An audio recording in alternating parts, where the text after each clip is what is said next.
Hi, and welcome to Creepy Crime Story, where the darkest truths aren't imagined. They're real. Tallahassee, Florida. Golden Eagle is one of those neighborhoods where security gates and manicured lawns promise order, predictability, and distance from danger. Residents expect privacy, not patrol cars. On the late morning of February 22nd, 2014, that expectation shattered. A worker arriving for routine maintenance made a call that shifted the address into the center of a homicide file. The name on that report was Samira Frash.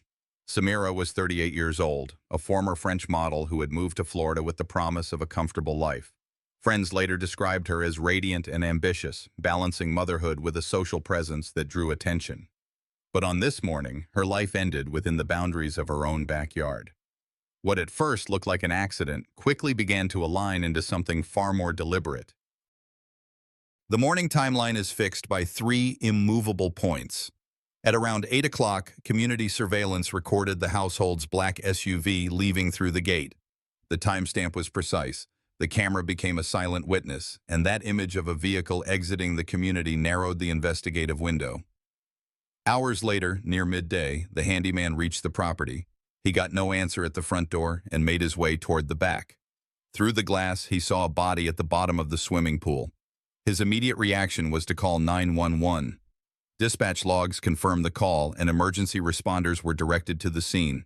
By 11:18 a.m., paramedics from Leon County EMS were at the residence. Samira was pulled from the water, unresponsive. Efforts to revive her followed protocol, but nothing changed her condition. She was transported to Tallahassee Memorial Hospital and formally pronounced dead just after noon. At 12:19 p.m., the record shows a definitive status: deceased. From the gate camera to the hospital pronouncement, every minute was logged, every observation entered. Those times would later matter more than anyone at the scene yet realized. The backyard pool was calm, but investigators quickly noticed details that didn't fit the pattern of an accidental drowning. A pair of sandals floated in the water, one trapped awkwardly under a garden hose. There were no signs of forced entry at the gates or doors leading out to the pool deck. Nothing in the yard looked like it had been knocked over in a struggle. Yet the position of those items demanded documentation. Crime scene technicians labeled them as anomalies. Quiet, almost mundane, but critical. If this was an accident, items could have drifted naturally. If this was a crime, their placement might tell a different story. What investigators understood immediately was that Golden Eagle was a controlled access neighborhood. Outsiders couldn't simply walk in. Every entry required clearance, and every exit was captured on video. That fact compressed the universe of possible explanations into a very small space. For the first hours, the working classification was left open: drowning or homicide. First responders are trained not to rush into conclusions. Cold water, for instance, can mask trauma by altering how the body presents on recovery. At Tallahassee Memorial, however, a deputy documented bruising visible on Samira's face and head. The marks raised suspicion that she hadn't simply slipped, fallen, and drowned. That early note became the first pivot away from tragic accident and toward suspicious death. The autopsy would ultimately provide the confirmation, but in these initial moments, the focus was on procedure. Every item collected at the scene had to be tagged, every witness identified, every time marked down. The handyman's statement about what he saw became part of the working timeline. The paramedic logs, the transport sheet, the hospital pronouncement. Each of these elements would be reviewed, not just once, but multiple times, against each other. Investigators know from experience. Inconsistencies often come not from deception, but from missed synchronization. The clock, in cases like this, is both a witness and a suspect. Investigators also knew that bodies recovered from water require two-track analysis. On one track, they consider drowning as the cause. On the other, they examine for trauma. That dual path means nothing can be dismissed at the scene. The sandals, the hose, the state of the deck, all photographed, all logged. If autopsy later confirmed accident, those details would stay as background. If autopsy pointed to homicide, those same details would become the baseline of prosecution. That is why early documentation matters. A scene can be revisited in photos, but never reconstructed in reality. By early afternoon, the outline of the case was already visible. A woman, unresponsive in her own pool, An SUV leaving the neighborhood at 8, a discovery and emergency call just before noon, initial observations hinting at head trauma. These anchors were not theories, not speculation, but logged facts. And in homicide investigation, logged facts are the framework of everything that follows. Samira's background made the case high profile. She had built a name in France through modeling, later moving to Florida with her 2 daughters. Those close to her described a woman adapting to a different pace of life, but still carrying the charisma of her earlier career. For the public, that profile created headlines. For detectives, it was simply context. Their task was the same whether the victim was known worldwide or not: establish what happened, when it happened, and how. What could not be avoided was the fact that this death happened in a location presumed safe. For residents of gated communities, the case carried an uncomfortable reminder. Security gates and cameras reduce risk, but they don't eliminate it. Crimes can unfold in private spaces, unseen until aftermath forces them into the open. In towns like Tallahassee, murders aren't just crimes. They tear at the fabric of a quiet community. By the end of that day, investigators had secured the residence, initiated the autopsy process, and begun formal interviews. They didn't yet have a suspect, but they had something equally powerful: boundaries. The timeline was bounded, the scene was bounded, and the geography was bounded. A homicide investigation cannot progress without boundaries. It is within those limits that truth or deception is measured. When detectives returned to the Golden Eagle property after Samira Frash's body had been transported, the focus shifted from immediate life-saving measures to controlled documentation. The pool was no longer just the place where she was found. It was the working scene of a suspicious death. Forensic specialists began what is often called the grid walk, a slow, methodical sweep where every object, no matter how ordinary, is treated as if it could explain the circumstances of death. The backyard was quiet, but it wasn't blank. A pair of Samira's strappy sandals floated in the water, one partially lodged beneath a green garden hose. To an untrained eye, it might have looked like random debris, but investigators noted it with care. Footwear tells stories of last steps, of imbalance, of position at the moment of collapse. If a person falls into a pool fully dressed, sandals may drift off. If they are placed after the fact, distribution patterns differ. The hose trapping one sandal added another layer. Was it coincidence, or did it mean she was already incapacitated when she entered the water? Forensics does not assume. It records, photographs, and compares against later findings. The pool deck itself showed no signs of forced entry. Gates were locked, doors leading outside intact, no pry marks or splintering. This was not a case where someone broke in under cover of night. Whoever had access to Samira that morning was already inside the perimeter or had legitimate access to it. That narrowed the investigation from the start. Golden Eagle's gated access system meant movements in and out of the neighborhood were logged, another dataset waiting to be matched against time-of-death estimations. Inside the home, nothing suggested a violent struggle. Furniture was undisturbed. Valuables remained in place. Crime scene teams noted the ordinary details of a lived-in residence: children's toys, personal belongings, food items in the kitchen, but nothing that pointed to forced confrontation. The absence of disruption was its own kind of evidence. If this were an opportunistic break-in, chaos would usually follow. Instead, the quiet order of the house contrasted with the fatal outcome outside. Investigators faced the first interpretive challenge of the case: how to read a scene where anomalies were subtle, not dramatic. There was no overturned furniture, no shattered glass, no bloodstains screaming assault. The pool itself looked deceptively serene. Yet the presence of sandals where they shouldn't be, the controlled environment, and the timing inconsistencies raised suspicion. Sometimes the most important evidence is not what is found, but what is missing. To refine these observations, technicians collected samples from the pool water, cataloged fingerprints from the doors and patio furniture, and photographed the sandals and hose in situ before removal. Each piece of evidence was tagged and entered into chain of custody logs. By procedure, even items that appear irrelevant are preserved. Later, when autopsy results confirm trauma, these environmental notes either corroborate or contradict a homicide theory. This stage of the investigation also drew attention to the gated community's design. Golden Eagle was meant to be a secure enclave. Residents relied on guards and cameras to filter out external threats. That meant if Samira's death was not accidental, the perpetrator was not a random intruder. They were someone with clearance, a resident, a guest, or someone able to leave before discovery. For detectives, that narrowed the universe of possibilities dramatically.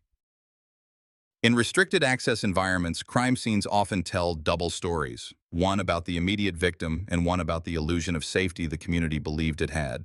As investigators continued their systematic sweep, they made note of the weather conditions, lighting, and water temperature. These details matter in reconstruction. A warm pool can change how quickly bruises display. Sunlight can alter object drift patterns. Even the position of shadows at the time of photography would later be cross-checked against statements about timing.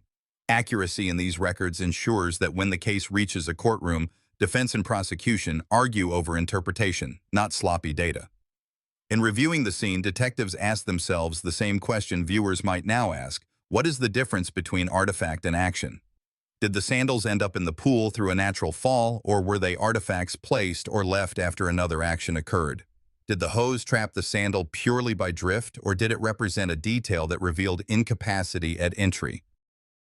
Investigators cannot leap to conclusions, but they must entertain these possibilities early to guide evidence collection.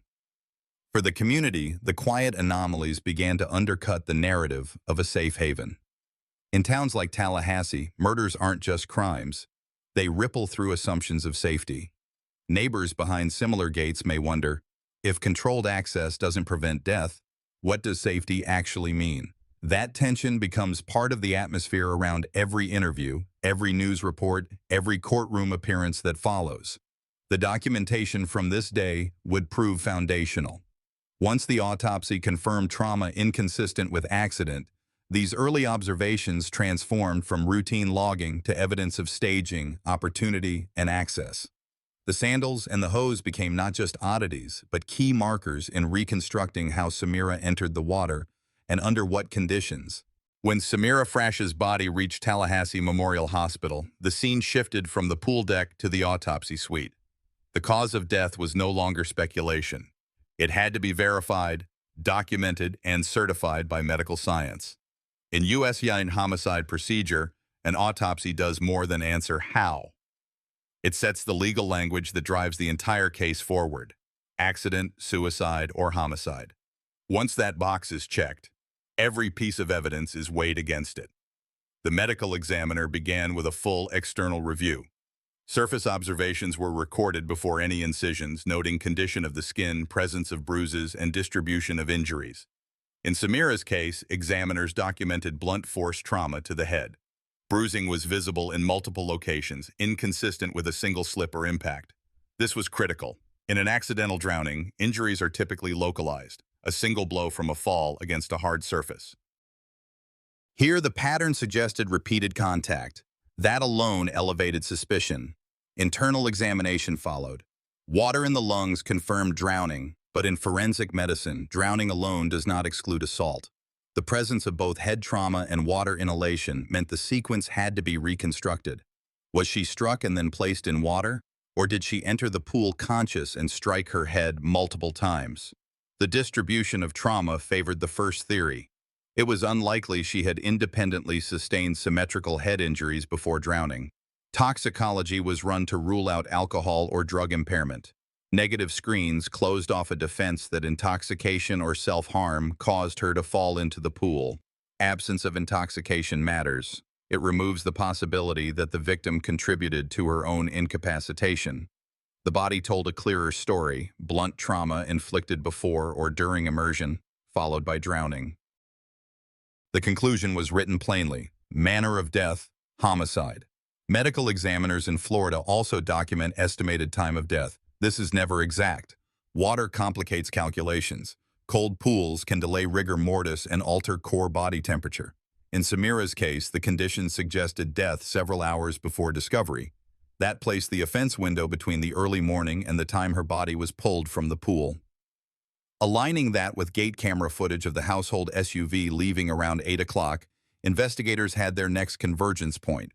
The science of the autopsy and the digital log of the gate both narrowed the focus. In forensic sequencing, this is the moment the investigation tilts. A death that started as a possible drowning had been reclassified. That reclassification activated homicide protocols. Homicide detectives took formal control, chain of custody files expanded, and prosecutors began preliminary review. Once homicide is written in the autopsy report, law enforcement cannot treat the case as a civil accident. It becomes a crime with a victim, and the state has a duty to find the perpetrator. The autopsy report did more than confirm trauma. It forced investigators to reconcile scene anomalies with physical evidence. The sandals in the pool could no longer be written off as incidental. The hose trapping one of them gained new weight. Did it indicate that Samira entered the water already incapacitated, unable to struggle? Bruising around the head and the absence of defensive injuries supported that reading. These details, ordinary at first glance, became anchors for reconstruction. Forensic pathologists are careful to avoid speculation, but the phrasing of their reports matters. In Samira's case, the wording was clear. Blunt force trauma combined with drowning, homicide confirmed. That clarity reduced the margin of argument. Defense strategies could challenge timing, mechanism, or interpretation, but the classification as homicide stood on solid ground. Courts rely heavily on these determinations. Jurors tend to defer to medical examiners unless significant contradictions are shown. This phase of the investigation also illustrated a wider point about community safety. In towns like Tallahassee, people often assume drowning deaths are accidents. Children unsupervised, adults impaired, tragedies without intent. But this autopsy reminded the community that not all water deaths are accidental. Some mask violence. Forensic science exists to draw that line, to prevent crimes from being hidden inside the narrative of misfortune. From an investigative perspective, the autopsy now forced alignment with other data sets. If trauma occurred before immersion, when and where did it happen? If the offense window tightened to the morning hours, who had access to Samira during that time? If the SUV left around 8, how did that match with onset of water-related findings? Each of these questions would direct detectives to interviews, searches, and digital forensics. By the close of the autopsy, the state of Florida had its language locked. Samira Frash was the victim of homicide. The words themselves carried weight. A homicide classification does not name a suspect, but it compels law enforcement to search for one. It transforms a poolside anomaly into a crime scene, a quiet neighborhood into a jurisdictional file, and a private tragedy into a public prosecution. By the time the autopsy established homicide, detectives turned their attention to the clock. If Samira Frash had been alive into mid-morning, witnesses who claimed to see her moving around after 8 o'clock would matter. If she had died earlier, then electronic logs and surveillance footage would carry more weight. This is where digital evidence begins to challenge human memory. Investigators started with the gated community's camera system. Golden Eagle maintained an entry log that recorded vehicles crossing the gate. At approximately 8 o'clock a.m., the system captured a dark SUV registered to the household departing the neighborhood. The timestamp matched with accounts that the family's 2 young children were taken away that morning. The image did not show Samira. This was significant because it set a boundary. If Samira was last seen at home and the vehicle left without her, the offense window tightened between departure and discovery. The household phone records were reviewed next. Analysts found no outgoing or incoming calls from Samira's phone after the early morning hours. The absence of phone activity created a contrast. In most households, even a single missed call or text message can anchor a timeline. Here, silence reigned. That silence, coupled with the physical discovery, argued against the idea that she was alive and active after the SUV left. Detectives also examined neighborhood testimony. One neighbor believed she had seen Samira walking near the pool area closer to 10:30 a.m. That account, if accurate, would place her alive after the SUV departed. But when compared against the autopsy estimate of time of death and water immersion factors, the statement did not align. Investigators flagged it as potentially mistaken identity.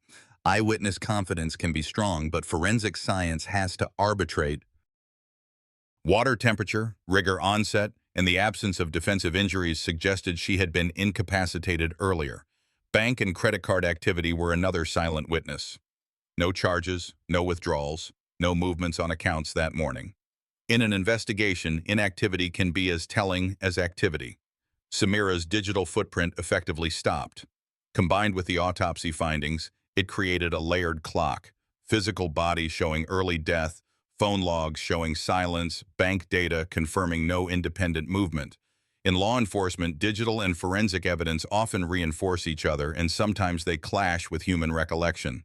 The key here was convergence. Each dataset, gate camera, phone records, financial logs, autopsy, aligned toward an early morning event, not a mid-morning accident. This kind of convergence strengthens a case in court. Jurors may doubt one witness. They may even doubt one dataset.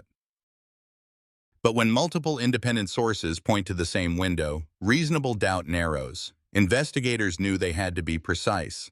A defense team could argue that neighbor sightings introduced doubt, that the exact time of death and water was difficult to establish.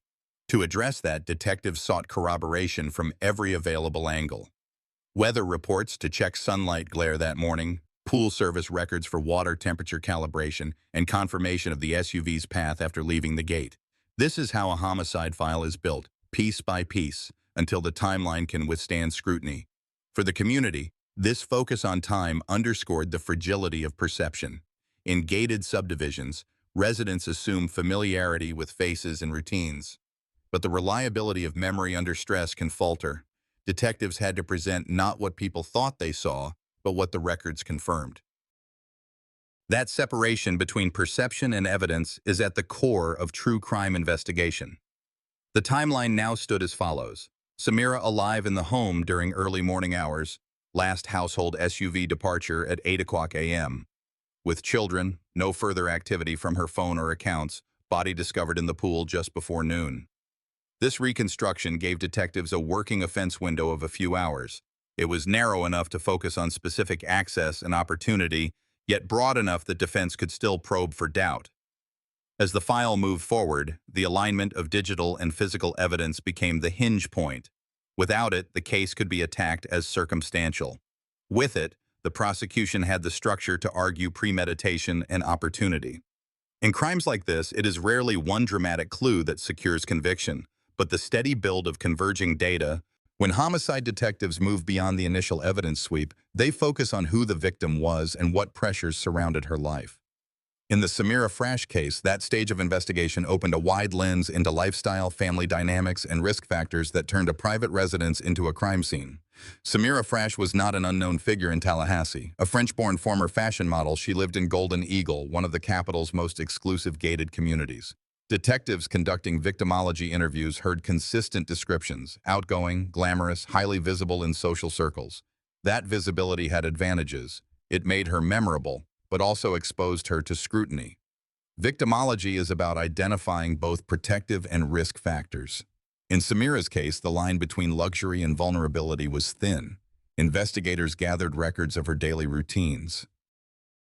Witness interviews confirmed she often swam in the backyard pool, entertained visitors, and traveled frequently between Florida and Las Vegas. Household staff and neighbors noted that her schedule was fluid, but that she remained highly attentive to her two young children. The children were with their father at the time of the body's discovery, which investigators marked as a point of escalation. Removing dependence from the home just before a death changes the risk calculation and narrows opportunity.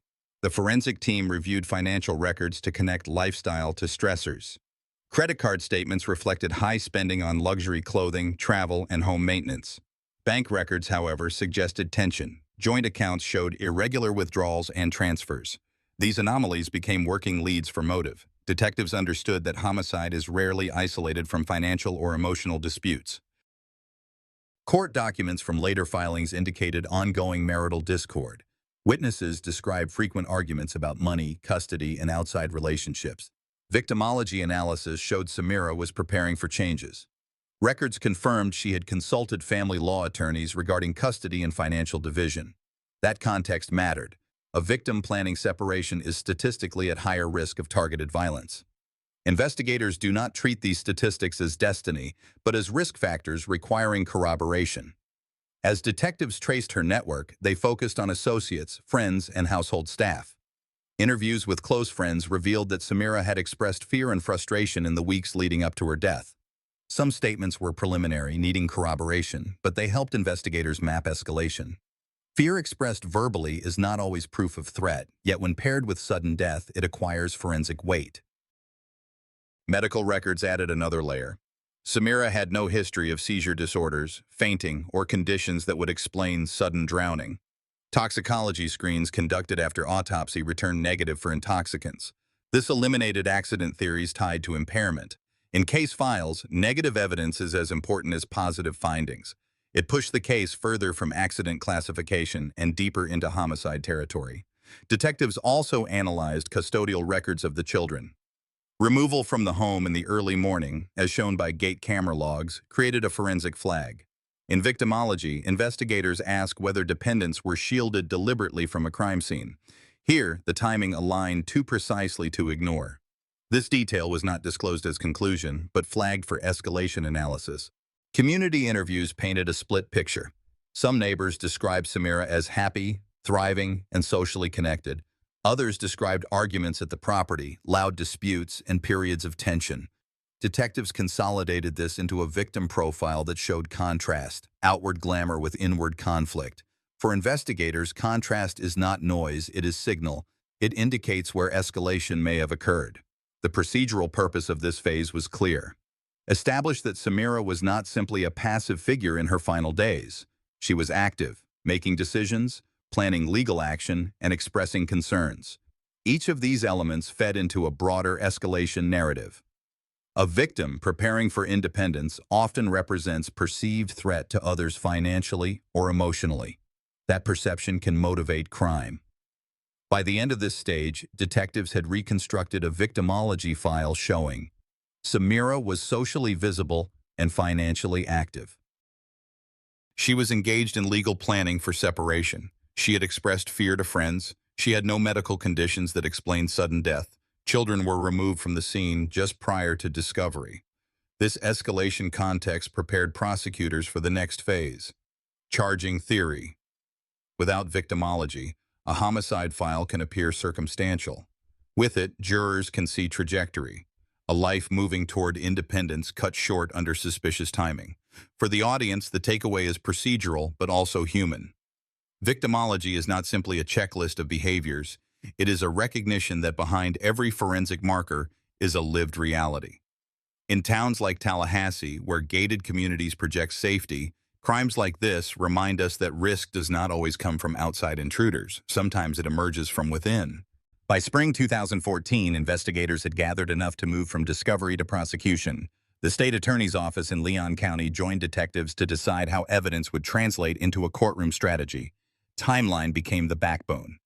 Samira Frash was last confirmed alive at her Golden Eagle home on the morning of February 22nd. Phone records showed her activity cutting off shortly after, and gate logs recorded vehicle movement consistent with her husband's car. Witness statements about lights and music helped narrow the window of opportunity. The scene review pointed to absence rather than chaos. No forced entry, no sign of a stranger's presence. The setting suggested the victim knew and trusted whoever was there. Evidence was structured for trial: preliminary, autopsy results confirming drowning, working, digital extractions from phones and testimony about marital conflict, confirmed, expert medical opinions ruling out accident. Negative evidence mattered too. No outside DNA, no unexplained prints, no late phone activity from Samira. The geography chain was contained, from the Golden Eagle property to nearby streets where neighbors placed Adam Frash's vehicle. The tight radius helped exclude theories of unknown intruders. Prosecutors built their charging theory on premeditation. They emphasized custody battles, financial disputes, and witness accounts of rising tension. Defense countered with claims of accidental drowning, but forensic experts undercut that narrative. Injuries were inconsistent with a fall, and toxicology showed no impairing substances. This stage reflected the balance of science and story. Detectives provided data. Prosecutors added motive. Together, they shaped a coherent crime theory for the jury. In 2017, 3 years after Samira Frash was found lifeless in the shallow pool of her Tallahassee home, the case finally reached a courtroom. The wait had been long, but the prosecution was confident that the sequence of evidence told a clear story. Jurors listened first to the timeline. Witnesses described seeing Samira alive in the late morning, shortly before surveillance and phone records showed her activity coming to an abrupt halt. The silence of her phone, so out of character for a woman known to stay connected, became as important as any fingerprint. Prosecutors stressed how tightly those minutes lined up with Adam Frash's departure from the Golden Eagle property. The jury was shown photographs of the home and pool. There was no sign of forced entry, no struggle, no trace of an intruder. Experts described the scene as controlled, ordinary, too ordinary for an accidental drowning. Samira had been wearing swimwear, consistent with routine activity, but medical experts explained the injuries were inconsistent with a fall into the pool. It was a clinical presentation, but one that cut against the defense's claims of accident. From there, the state built its case on layers of evidence. Friends testified about ongoing arguments over custody of the couple's two daughters and about financial disputes that had become more heated in the weeks before Samira's death. Digital records showed her sudden break in communication, contrasted with Adam's movements out of the gated community. Medical examiners gave clear testimony. Samira's cause of death was drowning, with bruising that suggested force rather than chance. The defense countered, framing the state's case as circumstantial. They reminded jurors that no one had seen Adam commit the act. No one had watched the moment Samira slipped under the water. They asked the panel to consider whether this could have been a tragic accident, the kind that happens in seconds. But prosecutors circled back to the tight window of time, the absence of any third party, and the mounting tension in the marriage. Witnesses from Samira's social circle humanized the victim for the jury. They spoke about her plans that day, plans she never lived to carry out. The handyman who discovered her in the pool described the call he made to 911, the shock of what he saw. His testimony gave weight to the cold forensic data. Experts from forensic pathology took the stand as well. They explained drowning patterns, the specific findings from Samira's lungs, and how her injuries did not match the defense's accident theory. Cell tower mapping showed Adam's phone in the neighborhood during the critical minutes. These pieces aligned too cleanly to ignore. By closing arguments, prosecutors distilled everything to 3 words: timing, access, motive. Adam Frash had them all. The defense appealed for reasonable doubt, urging jurors to remember that circumstantial cases demand caution, yet when the jury deliberated, they returned with a verdict that carried no ambiguity. Adam Frash was guilty of first-degree murder. The judge sentenced him to life in prison without parole. It was a definitive end to a case that had started with a quiet pool and a frantic phone call. Years later, Florida's appellate courts upheld the conviction, ensuring that the verdict would stand. For Samira's friends and family, the trial was both closure and a reminder of loss. The proceedings revealed not only the mechanics of a crime but the fragile boundaries inside a marriage that had collapsed into violence. It underscored how domestic disputes can escalate, not in weeks or months but within minutes that change everything. In 2017, after years of investigation and hearings, Adam Frash stood trial for the murder of his wife, Samira Frash. The courtroom in Leon County heard testimony from forensic experts, investigators, and friends who described a turbulent marriage marked by disputes over money and custody. The autopsy revealed blunt force trauma as the cause of death, eliminating earlier theories of accident or drowning. Prosecutors built their case on a timeline supported by phone logs, surveillance footage, and financial conflict. They argued motive and opportunity aligned too closely to ignore. The defense countered that the evidence was circumstantial, pointing out there was no single eyewitness or direct forensic link. But after deliberation, the jury returned with a guilty verdict for first-degree murder. Adam Frash was sentenced to life in prison without parole. In 2020, Florida's appellate court upheld the conviction, confirming the trial had been fair and the evidence sufficient. Samira's 2 young daughters were left to grow up without either parent, a lasting consequence of the violence. For Tallahassee, the case became one of its most publicized crimes, underscoring that domestic violence can occur anywhere, even behind the gates of an affluent neighborhood. Samira's death served as both a tragedy and a warning. When conflict escalates unchecked, the results can be permanent. Samira Frash was killed in 2014. Adam Frash remains convicted and imprisoned for her murder. This crime stands as a reminder of how domestic violence destroys lives far beyond the scene itself. Looking back on this case, I can't help but think about how fragile trust and safety can be inside a family. When love turns into control and resentment, the damage doesn't stop with 2 people. It ripples through children, communities, and generations. That's the true weight of this crime, the lives altered forever. My hope is that sharing Samira's story reminds us to take signs of domestic conflict seriously and to protect those who may be at risk before it's too late. What do you think? How can we, as a society, do better at recognizing and stopping violence before it escalates? I'd love to hear your thoughts in the comments. And if this story resonated with you, please subscribe to the channel so you don't miss the next case we cover together.